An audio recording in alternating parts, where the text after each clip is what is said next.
രാമചന്ദ്രാഭിഷേകം ശ്രീരാമചന്ദ്രാഭിഷേകം സീതയാ സഹിത രാമചന്ദ്ര രഘുവീരരാജ്യാഭിഷേകം ശ്രീനീലകണ്ഠാഭിഷേകം ആഞ്ജനേയ പരിസേവ്യൻ ധീരഭരതാഭിപൂജ്യൻ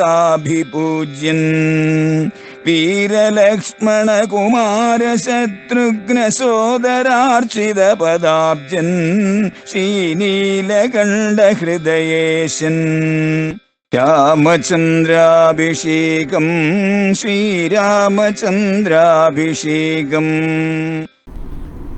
അങ്ങനെ രാമൻ ഈ അവസരത്തില് രാമന്റെ ധർമ്മനിശ്ചയം നമ്മളിവിടെ കാണുകയാണ്. ലക്ഷ്മണനോട് അമ്മയോട് രാമൻ പറയുന്ന മറുപടി, ദശരഥൻ കേൾക്കവേ കൈകേയിയോട് പറഞ്ഞ മറുപടി നമ്മൾ കേട്ടു കഴിഞ്ഞു. ഇതാ ലക്ഷ്മണനോടും കൗസല്യയോടും പറയുന്ന മറുപടി. ആ കൗസല്യയെ സമാധാനിപ്പിച്ചുകൊണ്ട് പറഞ്ഞു, അല്ലയോ അമ്മേ, നാസ്തി ശക്തി പിതുർവാക്യം സമതിക്രമിതും മമ. അല്ലയോ അമ്മേ, അച്ഛന്റെ വാക്യത്തെ ലംഘിക്കാനുള്ള ശേഷി എനിക്ക് ഇല്ല. വളരെ സൂക്ഷ്മമായി പറയണം. പുത്രന്റെ ധർമ്മം അതാണ്. പിതാവിനെ സത്യപ്രതിജ്ഞനാക്കുക, പിതാവിന്റെ വാക്കുകളെ അനുസരിക്കുക 100%. അതിനെ ലംഘിക്കാനുള്ള ശേഷി എനിക്കില്ല. ധർമ്മത്തെ ആരാണോ പൂർണ്ണമായും പിന്തുടരുന്നത്, അതിന്റെ സൂക്ഷ്മ തലത്തിൽ മനസ്സിലാക്കി പിന്തുടരുന്നത്, അവർക്ക് പിതൃവാക്യത്തെ ലംഘിക്കാനാവില്ല. അതുകൊണ്ട് അല്ലയോ അമ്മേ, അമ്മയുടെ വാക്കിനെയും ഞാൻ ലംഘിക്കില്ല. പക്ഷേ അമ്മയോട് ഞാൻ പ്രാർത്ഥിക്കുന്നു, അച്ഛന്റെ വാക്ക് ലംഘിക്കാൻ ശേഷിയില്ലാത്തതായ അമ്മയുടെ ഈ മകൻ അച്ഛന്റെ വാക്ക് പരിപാലിക്കാനായിട്ട് ആഗ്രഹിക്കുന്നു. ധർമ്മബദ്ധാവിൽ ഊന്നി നിന്നുകൊണ്ട് അതിന് അമ്മ അനുഗ്രഹിക്കണം. അതാണ് രാമൻ കൗസല്യയോട് പറയുന്നത്. പ്രസാദേ ത്വാം ശിരസ ഗന്ധമിച്ഛാമ്യഹം വനം. അച്ഛനെ സത്യപ്രതിജ്ഞനാക്കാൻ വേണ്ടിയിട്ട് ഞാൻ കാട്ടിലേക്ക് പോകാൻ ആഗ്രഹിക്കുന്നു. അത് അമ്മയുടെ അനുവാദത്തോടുകൂടി തന്നെ പോകാൻ ആഗ്രഹിക്കുന്നു. സന്യസിക്കണമെങ്കിൽ പോലും അമ്മയുടെ അനുവാദം വേണം, ഇല്ലെങ്കിൽ സന്യസിക്കാനാവില്ല. അമ്മയുടെ അനുവാദത്തോടുകൂടി തന്നെ ഞാൻ പോകാൻ ആഗ്രഹിക്കുന്നു. അമ്മേ, എന്റെ ധർമ്മം, അച്ഛനെ സത്യപ്രതിജ്ഞനാക്കുക എന്നുള്ള ധർമ്മം, അത് നിറവേറ്റാൻ അമ്മ എന്നെ കനിഞ്ഞ് അനുഗ്രഹിക്കണം. എത്രയോ ദൃഷ്ടാന്തങ്ങൾ അല്ലയോ അമ്മേ നമ്മുടെ കൺമുന്നിലുണ്ട്. അസ്മാകം തു കുലേ പൂർവം സകരസ്യ ആജ്ഞയാപിതു ഖനദ്ഭി സാഗരൈർ ഭൂമി അവാപ്ത സുമഹാൻവധ. സൂര്യവംശത്തില് മുമ്പ് പറഞ്ഞിരുന്ന ദീർഘകാലം രാജ്യം ഭരിച്ച രാജാവിന്റെ പേരാണ് സകരൻ. അദ്ദേഹത്തിന് 2 ഭാര്യമാരുണ്ടായിരുന്നു. ഒരു ഭാര്യയിൽ ഒരു മകൻ അസമഞ്ജസൻ, വേറൊരു ഭാര്യയില് 60,000 പേര്. അവർക്ക് ഓരോരുത്തർക്കും പ്രത്യേകം പേരുകളുണ്ട്. അതെല്ലാം പറയാൻ നിന്ന് കഴിഞ്ഞാൽ വലിയ വലിയ വോള്യങ്ങൾ എഴുതേണ്ടി വരും എന്നുള്ളത് കൊണ്ട് സാഗരന്മാരെന്ന് എളുപ്പത്തില് വാൽമീകി നമ്മെ കേൾപ്പിക്കും. ആ 60,000 പേര്. ഈ 60,000 പേരും സകരൻ നടത്തിയ അശ്വമേധയാഗത്തില് അശ്വത്തെ രക്ഷിക്കാനായിട്ട് നിയോഗിക്കപ്പെട്ടു. അസമഞ്ജസനെ അതിനു മുമ്പേ തന്നെ സകരൻ നാട്ടിൽ നിന്ന് പുറത്താക്കിയിരുന്നു, നാടുകടത്തി. എന്നുവെച്ചാൽ അയാളുടെ സ്വഭാവം ശരിയല്ല, അതുകൊണ്ട് അയാൾ നാടുകടത്തി. അതാണ് മൂത്ത മകനാണ് അസമഞ്ജസ്. പക്ഷെ മൂത്ത മകനാണെങ്കിലും സ്വഭാവം ശരിയല്ല എന്നുണ്ടെങ്കിൽ കിരീടം കൊടുക്കില്ല എന്ന് മാത്രമല്ല, നാട്ടിൽ പോലും നിർത്തിയില്ല. നാട്ടിൽ നിന്ന് പറഞ്ഞു വിട്ടു, കണ്ടുപോകരുത്.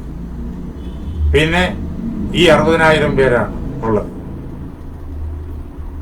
സകരൻ അശ്വമേധം തുടങ്ങി ആകാശത്തെ അഴിച്ചുവിട്ടു. അതിനെ രക്ഷിക്കാനുള്ള ചുമതല സാഗരന്മാരെ ഏൽപ്പിച്ചു. അവർ യാഗശ്വത്തെ രക്ഷിക്കുകയാണ്. വലിയ മഹാവീരന്മാരാണ് അവർ തന്നെയുണ്ട് 60,000 പേര്. അങ്ങനെ ഏറെ ദൂരം സഞ്ചരിച്ചു, ഭാരതം മുഴുവൻ ജയിച്ചു. അവസാനം ഈ കുതിരയെ കാണുന്നില്ല. ഇന്ദ്രൻ ആ കുതിരയെ മോഷ്ടിച്ച് അങ്ങ് പാതാളത്തില് കപിലന്റെ ആശ്രമത്തിൽ കൊണ്ടുവന്ന് ബന്ധിച്ചു വെച്ചു. ഈ യാഗത്തിന് തടസ്സം ഉണ്ടാക്കാൻ വേണ്ടിയിട്ട് ഇന്ദ്രൻ ചെയ്ത പണിയാ. അപ്പോ ആ അശ്വത്തെ കണ്ടെത്തണം. ആ അശ്വവുമായിട്ട് വേണം മടങ്ങി അയോധ്യയിലേക്ക് ചെല്ലേണ്ടത്. രാജാവ് യജ്ഞദീക്ഷിതനായിരിക്കാണ്. അദ്ദേഹത്തിന്റെ യജ്ഞം പൂർണ്ണമാകണം. യജ്ഞം മുടങ്ങാൻ പാടില്ല. അച്ഛന്റെ ദീക്ഷയാണത്, യജ്ഞദീക്ഷയാണത്. അതുകൊണ്ട് ഇവരന്വേഷിച്ച് അവസാനം അവരെത്തിച്ചേർന്നു വലിയ ഒരു കിടങ്ങിന്റെ മുന്നിൽ. വലിയൊരു കുഴി. എന്താ, പണ്ടത് സമുദ്രമായിരുന്നു. അതിനെ അഗസ്ത്യ മഹർഷി ഒരു പ്രത്യേക സന്ദർഭത്തില് തന്റെ കരത്തില് കോരിയെടുത്ത് കുടിച്ചു. അങ്ങനെ അത് മുഴുവൻ ഉണങ്ങി വരണ്ടുപോയി. അങ്ങനെ അത് ഉണങ്ങി വരണ്ട ഒരു വലിയ കുഴിയായിട്ട് ഭൂഖണ്ഡങ്ങളെ മുഴുവൻ ചുറ്റിക്കിടക്കുകയാണ്. അപ്പോ ബാക്കി എല്ലായിടവും അന്വേഷിച്ചു. ഇനി വേറെ ഒരിടവും ഇല്ല. ഇവിടെയും അന്വേഷിച്ചു, എങ്ങുമില്ല. പിന്നെ ഇനി എന്ത് ചെയ്യണം? അവരത് തുരന്നു താഴേക്ക്, അങ്ങ് പാതാളത്തിലേക്ക് പോകാൻ. കാരണം കുതിരയും കൊണ്ടുപോകണം ചെല്ലാൻ, അച്ഛന്റെ യജ്ഞം പൂർണ്ണമാകണം.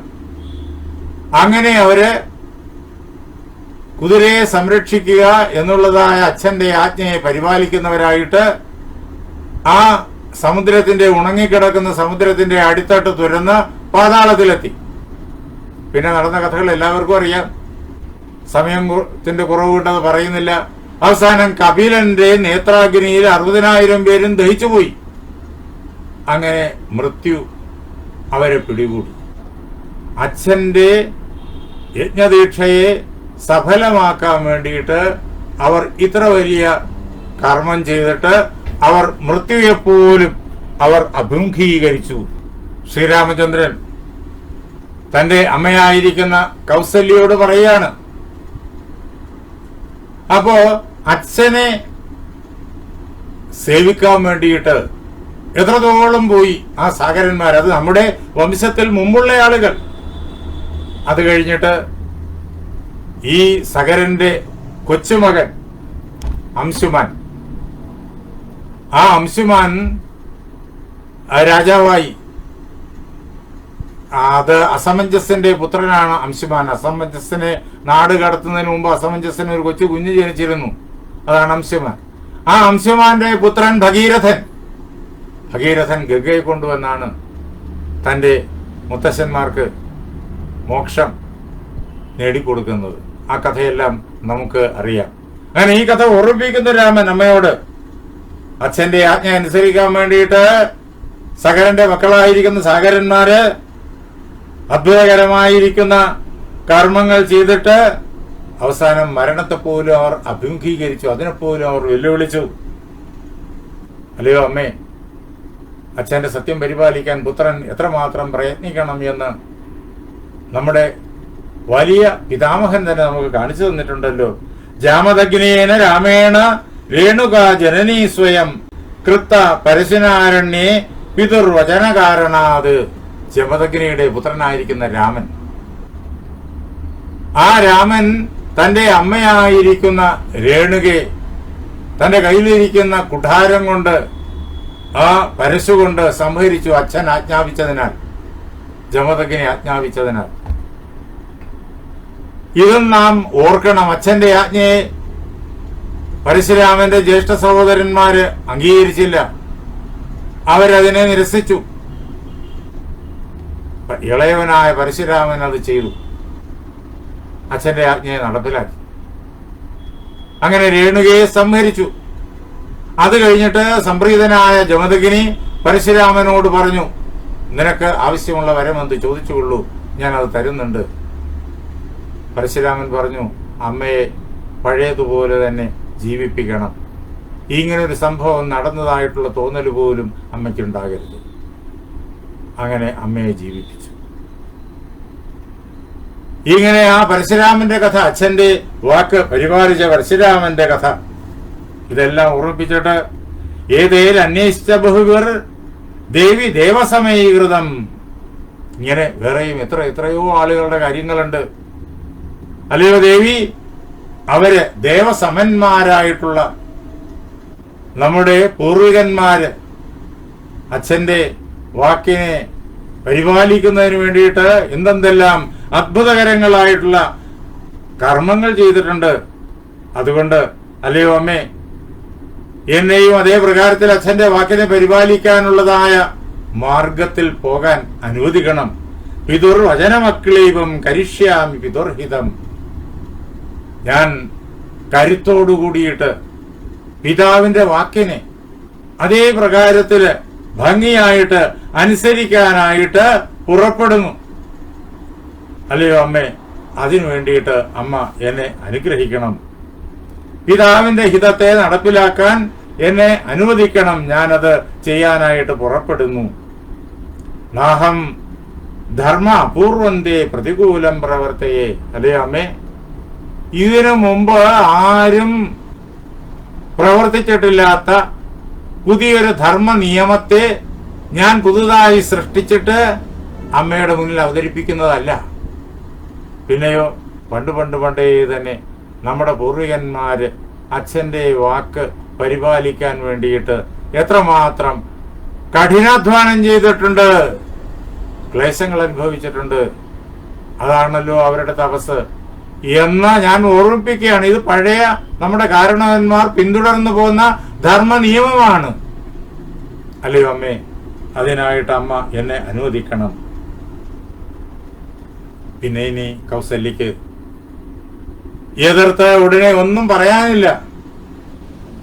താൻ ചെയ്യേണ്ടതായ കർത്തവ്യം, ധർമ്മത്തിന്റെ ആ സൂക്ഷ്മമായിട്ടുള്ള തലം വളരെ സ്പഷ്ടമായിട്ട് മുൻ ഉദാഹരണങ്ങളിൽ കൂടെ രാമൻ കൗസല്യയെ കേൾപ്പിച്ചു. അതും അമ്മയുടെ അനുവാദം ചോദിച്ചുകൊണ്ട്.